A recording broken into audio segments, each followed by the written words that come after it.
তুমি ভালো, তুমি অন্যদের সম্পর্কে খারাপ চিন্তা করো না, তুমি বিশ্বস্ত এবং সেই কারণেই তুমি বারবার ভেঙে পড়ো। পৃথিবী তোমার সরলতার সুযোগ নেয়, এটা তোমার বিশ্বাস ভেঙে দেয় এবং তোমার অনুভূতিকে পদদলিত করে এগিয়ে যায়। তুমি মনে করো যে পৃথিবী খারাপ, মানুষ খারাপ। না, তুমি বোকা। তুমি এমন এক যুদ্ধক্ষেত্রে দাঁড়িয়ে আছো যেখানে সবাই সশস্ত্র, আর তুমি সেখানে নিরস্ত্র দাঁড়িয়ে আছো মানবতা এবং কল্যাণের ঢাল ধরে। ফলাফল পরাজয়, সর্বদা পরাজয়। 2300 বছর আগে একজন মানুষ ছিল যাকে তার নিজের দেশ থেকে তাড়িয়ে দেওয়া হয়েছিল, তাকে অপমান করা হয়েছিল, তাকে প্রকাশ্যে অপমান করা হয়েছিল। তিনি যদি চাইতেন তাহলে তিনি অস্পষ্টতায় অদৃশ্য হয়ে যেতে পারতেন, কিন্তু তিনি তা করেননি। তিনি তার অপমানকে তার জ্বালানিতে পরিণত করেছিলেন। তিনি অপমানের বিষাক্ততাকে ক্ষমতায় রূপান্তরিত করেছিলেন, এবং সেই বিষাক্ততার মাধ্যমে তিনি একটি সম্পূর্ণ সাম্রাজ্যকে উপড়ে ফেলেছিলেন এবং ইতিহাসের গতিপথ চিরতরে বদলে দিয়েছিলেন। সেই ব্যক্তি ছিলেন আচার্য চাণক্য, এবং আজ আমরা তার লেখা 10টি জিনিস, চাণক্য নীতি শিখব না, যা আপনাকে আরও ভালো মানুষ করে তুলবে। না, আজ আমরা চাণক্যের মন থেকে 10টি মনস্তাত্ত্বিক অস্ত্র শিখব, যা আপনাকে এই পৃথিবীর কঠোর বাস্তবতার জন্য প্রস্তুত করবে। এটি জ্ঞান নয়, এটি সেই বর্ম যা আপনাকে ভেঙে যাওয়া থেকে রক্ষা করবে। এটি সেই তরবারি যা আপনাকে লড়াই করতে শেখাবে। তাই আপনি যদি এখনও বিশ্বাস করেন যে পৃথিবী একটি সুন্দর জায়গা, তবে এই ভিডিওটি আপনার জন্য নয়। কিন্তু আপনি যদি সেই মায়া থেকে মুক্ত হতে এবং সত্যের মুখোমুখি হতে প্রস্তুত হন, আপনি যদি শিকারের জীবন ছেড়ে শিকারীর মানসিকতা গ্রহণ করতে চান, তাহলে পরবর্তীটি দেখুন। কয়েক মিনিট তোমার জীবন চিরতরে বদলে দিতে পারে। এখন পর্যন্ত ভালো থাকার জন্য তুমি মূল্য দিতে থাকো। পাঠ নম্বর 1 এবং পাঠ নম্বর 5 দুটোই ইতিহাস বদলে দিয়েছে। সম্পূর্ণ ভিডিওটি দেখুন এবং আমাদের বলুন আপনি কি এখনও শিকার থাকতে চান। শুরু করা যাক। পাঠ নম্বর 10, মনের বন্দী না মনের রাজা। আচার্য চাণক্য বলেছেন যে ব্যক্তির মন স্থির নয় সে মানুষের মধ্যেও সুখ খুঁজে পেতে পারে না, একাও নয়। এটি দার্শনিক জ্ঞান নয়, এটি তোমার মনের সবচেয়ে বড় যুদ্ধের নীলনকশা।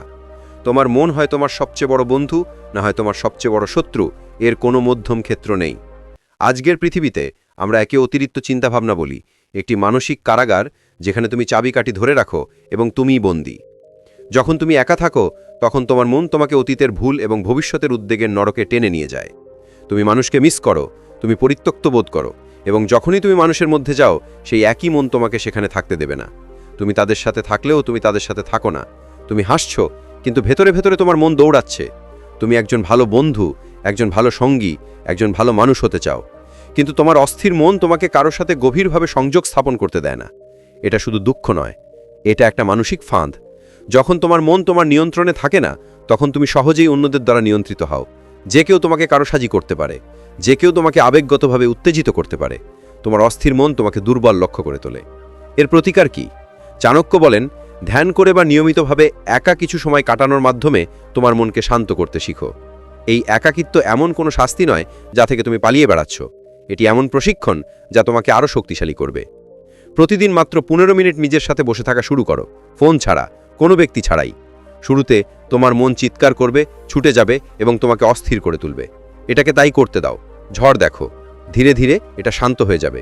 তুমি তোমার চিন্তার মালিক হয়ে যাবে, তাদের দাস নয়। মনে রেখো, যে ব্যক্তি একা সুখী থাকতে শিখেছে, পৃথিবীর কোনো ভিড় তাকে পরাজিত করতে পারবে না। এটাই প্রথম অস্ত্র। তোমার মনকে শাসন করো, না হলে এটি তোমাকে ধ্বংস করে দেবে। 9 নম্বর, ভয়কে শ্বাসরোধ করো। ভয়কে তোমার কাছে আসতে দিও না। যদি এটি কাছে আসে তবে আক্রমণ করো। এটি কেবল চাণক্যের একটি বাক্য নয়, এটি সমগ্র জীবনের সারমর্ম। ভয় একটি উই পোকার মতো, এটি ধীরে ধীরে তোমার আত্মবিশ্বাস, তোমার স্বপ্ন, তোমার সাহসকে ভেতর থেকে খালি করে দেয়, এবং তুমি তা বুঝতেও পারো না। আমরা সবাই ভয় পাই, প্রত্যাখ্যানের ভয়, ব্যর্থতার ভয়, মানুষ কি বলবে তার ভয়, নতুন কিছু করার ভয়। আর আমরা কি করি? আমরা ভয় পালাই, আমরা দেরি করি, আমরা অজুহাত দেখাই, আমরা সেই কাজটি স্থগিত রাখি যা আমাদের ভয় দেখায়। কিন্তু চাণক্য বলেন, আক্রমণ করো। ভয় মানসিক, এটি বাস্তবে ততটা বড় নয় যতটা তোমার মনের মধ্যে। কল্পনা করো যে তোমার হৃদয়ের কথা কাউকে বলতে হবে। তুমি যত বেশি ভাববে, যত বেশি দেরি করবে, তোমার ভয় তত বড় এবং ভয়ঙ্কর হয়ে উঠবে। তোমার মনে হাজারো নেতিবাচক পরিস্থিতি তৈরি হবে। যদি সে অস্বীকার করে, আমি অপমানিত হব, এই ভয় তোমাকে পঙ্গু করে দেবে। কিন্তু যে মুহূর্তে তুমি পদক্ষেপ নেবে, ফলাফল যাই হোক না কেন, ভয় মারা যায়। ভয় কেবল কর্ণের মাধ্যমেই মেরে ফেলা হয়। তুমি যা ভয় পাও তা একবার করো, শুধুমাত্র একবার। তোমার মন বুঝতে পারবে যে এই ভয় কেবল একটি মায়া ছিল, একটি কাগজের বাঘ যা তুমি নিজেকে বড় করে তুলেছিলে। মহান রোমান সম্রাট মার্কাস এবং এলিয়াস বলেছিলেন, যে ভয়ের মুখোমুখি তুমি হও না তা তোমার সীমা হয়ে ওঠে। যে ভয়ের মুখোমুখি তুমি হও না তা তোমার সীমা হয়ে ওঠে। তোমার ভয় তোমার কারাগার। আজই সিদ্ধান্ত নাও, তুমি কি সেই কারাগারে পৌঁছে যেতে চাও নাকি আক্রমণ করে তা ভেঙে ফেলতে চাও। তুমি যাকে সবচেয়ে বেশি ভয় পাও আজই তা করো। ভয়ে ভরে খাবেন না। তাদের খুঁজে বের করো। ৮ নম্বর, একটি যোগ্য সন্তান অথবা ১০০টি অযোগ্য সন্তান। একটি সুগন্ধযুক্ত এবং সুগন্ধযুক্ত ফুল একটি পুরো বাগানকে সুন্দর করে তোলার জন্য যথেষ্ট। একইভাবে একটি বুদ্ধিমান এবং সক্ষম শিশু একটি পুরো পরিবারের জীবন উন্নত করার জন্য যথেষ্ট। এটি কেবল সন্তান ধারণের বিষয় নয়, এটি গুণমান এবং পরিমাণের মধ্যে বহু বছরের লড়াই সম্পর্কে। চাণক্য এখানে একটি নিষ্ঠুর কিন্তু সত্য বক্তব্য দিচ্ছেন। ১০০টি অযোগ্য সন্তান থাকার কোনো মানে হয় না যারা পরিবারের ওপর বোঝা হয়ে ওঠে, যারা তাদের পিতামাতার জন্য কলঙ্ক বয়ে আনে, যারা সমাজের জন্য সমস্যা হয়ে ওঠে। একটি শিশুই যথেষ্ট যে পরিবারের গৌরব বয়ে আনে, যে পরিবারকে দারিদ্র্য এবং কষ্ট থেকে বের করে আনে, যে তাদের নিজস্ব পরিচয় তৈরি করে। আপনার জীবনে এটিকে আলিঙ্গন করুন। আপনার কি ১০০ জন বন্ধু আছে যারা কেবল পার্টি করার জন্য আছে, অথবা এমন একজন বন্ধু আছে যে বিপদের সময় আপনার পাশে দাঁড়ায়? আপনি কি প্রতিদিন 10টি ছোট অকেজো কাজ করেন, অথবা এমন একটি বড় কাজ করেন যা আপনার জীবনকে উন্নত করে? আমরা এমন একটি পৃথিবীতে বাস করি যা সংখ্যায় আচ্ছন্ন, আরও অনুসারী, আরও লাইক, আরও বন্ধু, আরও অর্থ। কিন্তু চাণক্য আমাদের গুণমানের শক্তির কথা মনে করিয়ে দেন। একটি মহান বই ১০০টি অকেজো বইয়ের চেয়ে ভালো। একটি গভীর সম্পর্ক ১০০টি ফাঁপা সম্পর্কের চেয়ে ভালো। একটি মহান দক্ষতা 10টি অসম্পূর্ণ দক্ষতার চেয়ে ভালো। চাণক্য আরেকটি মর্মস্পর্শী উক্তি করেছেন, যেমন একটি শুকনো পাতা পুরো উঠোন পুড়িয়ে ছাই করে দিতে পারে, তেমনি একটি অযোগ্য শিশু একটি পরিবারের সমগ্র ইতিহাস এবং ভবিষ্যৎ নষ্ট করে দিতে পারে। এটি একটি সতর্কীকরণ। আপনার জীবনে গুণমান বেছে নিন। কেবল আপনার সন্তানদের বড় করবেন না, তাদের যোগ্য করে তুলুন। তাদের মূল্যবোধ এবং সাহস দিন যাতে তারা ফুলের মতো হয়ে ওঠে, শুকনো পাতার মতো নয়। এবং আপনার নিজের জীবনকে ভিড় করবেন না, যোগ্যতা অর্জন করুন। সিংহ হন, ১০০টি ভেড়ার মধ্যে গণনা করবেন না। ৭ নম্বর হলো প্রতারকের লক্ষণ। যে আপনার কথা শোনার সময় দূরে তাকায় তাকে কখনো বিশ্বাস করবেন না। এটি চাণক্যের একটি ব্যবহারিক শারীরিক ভাষার টিপস। তবে এটি কেবল একটি টিপস নয়, এটি একজন ব্যক্তির চরিত্রের এক্স-রে। যখন কেউ তোমার সাথে কথা বলার সময় তোমার চোখের দিকে তাকাতে পারে না, এবং যখন তাদের দৃষ্টি অন্যদিকে ঘুরপাক খায়, তখন এর পেছনে গভীরতর মানসিক কারণ থাকে। প্রথমত, তারা তোমাকে সম্মান করে না। তুমি যা বলো তার কোনো মূল্য নেই। তারা শারীরিকভাবে উপস্থিত থাকে কিন্তু মানসিকভাবে অন্য কোথাও থাকে। তারা কেবল কথোপকথন দ্রুত শেষ করে তাদের কাজ শুরু করতে চায়। দ্বিতীয়ত, তারা কিছু লুকিয়ে রাখে। চোখ হলো আত্মার আয়না। একজন মিথ্যাবাদী বা প্রতারক চোখের যোগাযোগ করতে ভয় পায়, কারণ তারা ভয় পায় যে তুমি তাদের চোখে তাদের মিথ্যা পড়তে পারবে। তৃতীয়ত, তারা তোমার কাছ থেকে কিছু বের করে নিতে চায়। তুমি যা বলছো তাতে তারা আগ্রহী নয়। তারা কেবল তাদের মতামত প্রকাশ করার এবং তাদের কাজ সম্পন্ন করার সুযোগের জন্য অপেক্ষা করছে। আজকের পৃথিবীতে যেখানে সবাই মুখোশ পরে ঘুরে বেড়ায়, এই সহজ টিক্সটি আপনাকে বড় ধরনের প্রতারণা থেকে বাঁচাতে পারে। মনোযোগ দিন। যখন আপনি কারোর সাথে কথা বলেন তখন তার চোখের দিকে তাকান। সেই ব্যক্তি কি তোমার সাথে উপস্থিত আছে? তার চোখে কি আন্তরিকতা আছে? সে কি শুধু তোমাকে ব্যবহার করার জন্যই আছে? এই নিয়মটি কেবল অন্যদের সাথে নয়, নিজের সাথেও প্রয়োগ করুন। যখন তুমি কারোর সাথে কথা বলো তখন তাকে তোমার পূর্ণ মনোযোগ দাও। তোমার ফোন একপাশে রাখো, তার চোখের দিকে তাকাও, তার কথা শোনো। এতে শুধু তোমার সম্পর্কই মজবুত হবে না, বরং মানুষ তোমাকে বিশ্বাস করবে। চাণক্য আমাদের শেখান যে বিশ্বাস এই পৃথিবীতে অত্যন্ত মূল্যবান পণ্য। সবার ওপর নষ্ট করে তা নষ্ট করো না। প্রথমে সে ব্যক্তিকে বুঝো, তারপর তাকে বিশ্বাস করো। ৬ নম্বর, আসক্তি, ভালোবাসা অথবা মানসিক দাসত্ব। যখন একজন ব্যক্তি তার পরিবারের সাথে অতিরিক্ত সংযুক্ত হয়ে পড়ে তখন সে ভয় এবং দুঃখ অনুভব করে। আসক্তি হলো সকল চাপের মূল। এটি চাণক্যের সবচেয়ে বিতর্কিত এবং সবচেয়ে গভীর শিক্ষাগুলির মধ্যে একটি। আমাদের সমাজে পরিবারকে সবকিছু হিসেবে বিবেচনা করা হয় এবং এটি ভুল নয়, কিন্তু চাণক্য প্রেম এবং আসক্তির মধ্যে একটি খুব সূক্ষ্ম কিন্তু গুরুত্বপূর্ণ রেখা টেনেছেন। একটি গুরুত্বপূর্ণ রেখা টেনে দেয়। ভালোবাসা তোমাকে মুক্ত করে, আসক্তি তোমাকে বন্দী করে। ভালোবাসা বলে আমি তোমার সুখ চাই, তুমি আমার সাথে থাকো বা না থাকো। আসক্তি বলে আমার তোমাকে দরকার, তুমি আমাকে ছেড়ে যেতে পারো না। সেই সব বাবা মায়ের কথা ভাবো যারা তাদের সন্তানদের এতটাই নিয়ন্ত্রণ করে যে তারা কখনো নিজের সিদ্ধান্ত নিতে শেখে না। তারা এটাকে ভালোবাসা বলে, কিন্তু আসলে এটা হলো আসক্তি। তাদের নিজেদেরই ভয়, যদি সন্তানটি চলে যায় তাহলে তাদের কি হবে। সেই সঙ্গীর কথা ভাবো যে তোমাকে অন্য কারো সাথে কথা বলতেও দেয় না, তারা এটাকে ভালোবাসা বলে, কিন্তু এটা হলো আসক্তি, এটা হলো নিরাপত্তাহীনতা। চাণক্য বলেন, এই ধরনের অতিরিক্ত আসক্তি যন্ত্রণা এবং ভয় তৈরি করে। তুমি ভয় পাও যে সেই ব্যক্তি হয়তো তোমাকে ছেড়ে চলে যেতে পারে। যখন তারা তোমার প্রত্যাশা পূরণ করতে পারে না, তখন তুমি দুঃখিত হও। তুমি তোমার পুরো পৃথিবীটা সেই একজনকে ঘিরে গড়ে তোলো, আর যখন সেই ব্যক্তি বদলে যায় বা চলে যায়, তখন তোমার পৃথিবী ভেঙে পড়ে।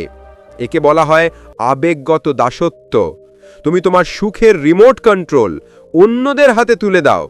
এর অর্থ এই নয় যে তুমি তোমার পরিবারকে ভালোবাসা বন্ধ করে দাও। এর অর্থ তুমি সুস্থ সীমানা তৈরি করতে শিখো। তোমার নিজস্ব পরিচয়, তোমার নিজস্ব বন্ধু, তোমার নিজস্ব শখ গড়ে তোলো। কারো সাথে এতটা আসক্ত হয়েও না যে তাদের ছাড়া তোমার অস্তিত্বই শেষ হয়ে যাবে। ভগবান বুদ্ধ বলেছেন, সমস্ত দুঃখের মূল হলো আসক্তি। আসক্তি হলো সকল দুঃখের মূল।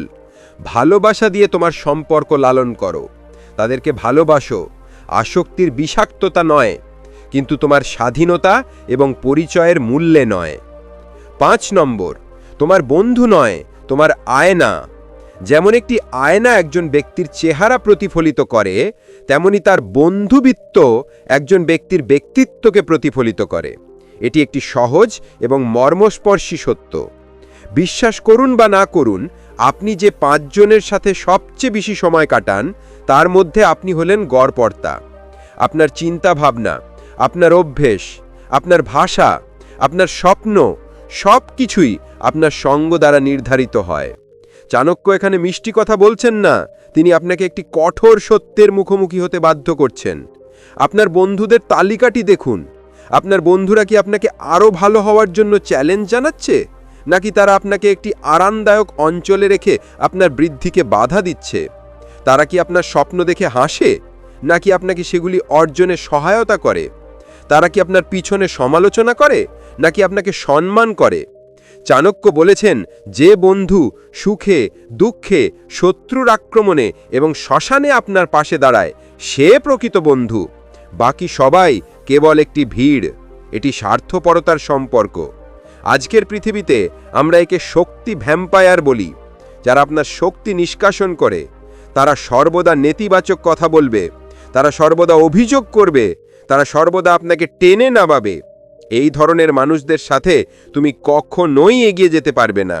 এই সিদ্ধান্ত নিষ্ঠুর মনে হতে পারে, কিন্তু তোমাকে তোমার জীবন থেকে এই বিষাক্ত বন্ধুদের কেটে ফেলতে হবে। এটা সহজ হবে না, কিন্তু এটা প্রয়োজনীয়।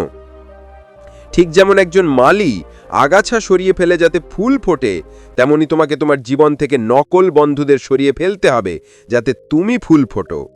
মনে রেখো, তোমাকে বিভ্রান্তকারী ভিড়ের পিছনে লেগে থাকার চেয়ে একা হাঁটা লক্ষ গুণ ভালো। তোমার বন্ধুবৃত্তটি বুদ্ধিমানের সাথে বেছে নাও, কারণ তুমি তোমার বন্ধুদের বেছে নিচ্ছ না, তুমি তোমার ভবিষ্যৎ বেছে নিচ্ছ। মিস্টার গাধার কাছ থেকে এই 3টে জিনিস শিখো। কাজ করে যাও, এমনকি যখন তোমার শরীরের প্রতিটি কোণ ক্লান্ত থাকে এবং আবহাওয়া পরিবর্তন হয়। এবং এত কিছুর পরেও কাজ করে যাও, যে কোনো পরিস্থিতিতে সন্তুষ্ট থাকা। এই 3টি গুণ আমাদের গাধার কাছ থেকে শেখা উচিত। এটি আপনাকে হাসাতে পারে, আমরা গাধাকে মূর্খতার প্রতীক মনে করি, কিন্তু চাণক্যের মহত্ব নিহিত রয়েছে যে তিনি যে কোনো জায়গা থেকে জ্ঞান আহরণ করতে পারেন। তিনি আমাদের অহংকার ত্যাগ করে একটি প্রাণীর কাছ থেকে শিক্ষা নিতে বলেন। প্রথম জিনিস হলো অক্লান্ত পরিশ্রম। গাধা ক্লান্ত হয়ে পড়ে, কিন্তু থামে না। সে অভিযোগ না করেই তার ভার বহন করে এবং চলতে থাকে। আমরা মানুষ নই, কিন্তু কেন গাধা? এটি স্বাভাবিকভাবেই মনে প্রশ্ন জাগে। অনেকের কাছে গাধা কেবল নির্ভর। কঠোর পরিশ্রমে তারা ক্লান্ত হয়ে পড়ে, সামান্যতম কষ্টেও তারা অভিযোগ করে। প্রকৃত সাহস লড়াইয়ে নয়, বরং অধ্যবসায়ের মধ্যে নিহিত। অভিযোগ না করে নিজের কাজ করে যাওয়ার মধ্যেই নিহিত। দ্বিতীয় কথা হল সকল আবহাওয়ায় কাজ করা। রোদ বৃষ্টি ঠান্ডা যাই হোক না কেন, গাধা তার কাজ করে। আবহাওয়ার জন্য অজুহাত তৈরি করে না। আমাদের জীবনে আমরা মেজাজের উপর ভিত্তি করে অজুহাত তৈরি করি।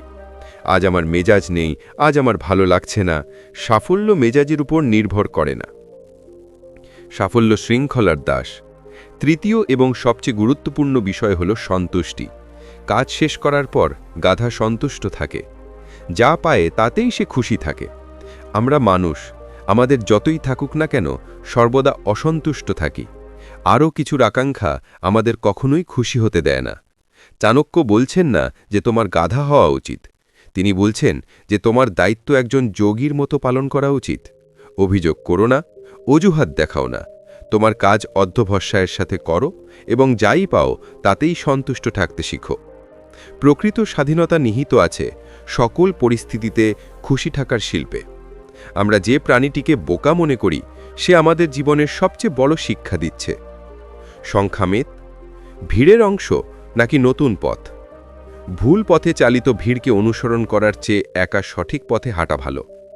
আজকে সোশ্যাল মিডিয়ার যুগে এটি সম্ভবত চাণক্যের সবচেয়ে গুরুত্বপূর্ণ বার্তা। আমরা এমন এক পৃথিবীতে বাস করি যেখানে সবাই একে অন্যকে অনুকরণ করছে, সবাই যা ট্রেন্ডিং তা করছে, সবাই যে পথ বেছে নিয়েছে তা অনুসরণ করছে। ফলাফল হলো মধ্যম। যখন আপনি ভিড়ের অংশ হয়ে যান তখন আপনি আপনার পরিচয় হারাবেন। আপনি যা করতে চান তা আপনি করেন না, আপনি যা অন্যরা করছে তা আপনি করেন। আপনি আপনার অনন্য প্রতিভাকে হত্যা করেন কারণ এটি ট্রেন্ডিং নয়। চাণক্য বলেন, ভিড় থেকে আলাদা হয়ে দাঁড়াও। যা অন্য কেউ করছে না তা করুন। যেখানে অন্য কেউ যায়নি সেখানে যান। হ্যাঁ, সেই পথ কঠিন হবে, এটি একাকী হবে, মানুষ তোমাকে নিয়ে হাসবে, মানুষ তোমাকে পাগল বলবে। কিন্তু ইতিহাস সাক্ষী, পৃথিবী সবসময় পাগলদের দ্বারা পরিবর্তিত হয়েছে। স্টিভ জবস যখন প্রতিটি বাড়িতে কম্পিউটার আনার স্বপ্ন দেখতেন তখন পৃথিবী তাকে নিয়ে হেসেছিল। রাইট ব্রাদার্স যখন উড়ার কথা বলছিলেন তখন লোকেরা তাদের পাগল বলেছিল। সরবরাহ এবং চাহিদার নিয়ম মনে রাখবেন। যেখানে সরবরাহ কম এবং চাহিদা বেশি সেখানে যান। যদি তুমি এমন কাজ করো যা লক্ষ লক্ষ মানুষ করছে তাহলে তোমার কোনো মূল্য থাকবে না। কিন্তু যদি তুমি এমন কাজ করো যা কেবল তুমিই করতে পারো তাহলে তুমি পৃথিবীর কাছে মূল্যবান হবে। তোমাকে এর মূল্য দিতে হবে। এই সিদ্ধান্ত তোমার জীবনের সবচেয়ে বড়। তুমি কি ভেড়ার মতো নিরাপদ কিন্তু অজ্ঞাত জীবনযাপন করতে চাও, নাকি সিংহের মতো একা হেঁটে নিজের সাম্রাজ্য গড়ে তুলতে চাও? পথ তোমার, সিদ্ধান্ত তোমার। 2 নম্বর, নেতা হও, প্রচারক নও। একজন রাজার মূল্য নির্ধারিত হয় তার করণীয় তালিকা দ্বারা নয়, বরং সেই নিয়মগুলির প্রতি তার ব্যক্তিগত আনুগত্য দ্বারা। উদাহরণ দিয়ে নেতৃত্ব দাও। এটি নেতৃত্বের সবচেয়ে প্রাচীন এবং সবচেয়ে শক্তিশালী নিয়ম। তুমি কখনোই অন্যদের এমন কাজ করতে অনুপ্রাণিত করতে পারবে না যা তুমি নিজে করো না। একজন বাবা তার ছেলেকে সিগারেট ধূমপান করতে নিষেধ করেন কিন্তু নিজে ধূমপান চালিয়ে যান। তার ছেলে কি কখনো তার কথা শুনবে? একজন বস তার দলকে সময় মতো আসতে বলেন কিন্তু সব সময় দেরি করে। তার দল কি কখনো তাকে সম্মান করবে? কথা পৃথিবী বদলায় না, কর্ম পৃথিবী বদলায়। মানুষ তোমার কথা শোনে না, তুমি যা করো তা তারা দেখে। যদি তুমি চাও যে মানুষ তোমাকে সম্মান করুক, তোমার কথা শুনুক, তাহলে প্রথমে নিজেকে সম্মান করতে শিখো। তোমার জন্য নির্ধারিত নিয়ম মেনে চলতে শিখো। যদি তুমি বলো যে তোমার সত্য বলা উচিত, তাহলে নিজেই সত্য বলো। যদি তুমি বলো যে তোমার কঠোর পরিশ্রম করা উচিত, তাহলে নিজেই কঠোর পরিশ্রম করো। এই নীতি কেবল রাজা বা নেতাদের জন্য নয়, এটি প্রতিটি মানুষের জন্য। তুমি নিজের জীবনের রাজা। অন্যের দিকে আঙুল তোলার আগে নিজের ভেতরে তাকাও। তুমি কি সেই জীবনযাপন করছো যা তুমি অন্যদের কাছ থেকে আশা করো? একজন ভালো নেতা তিনি নন যিনি নির্দেশ দেন। একজন ভালো নেতা হলেন যিনি পথ দেখান।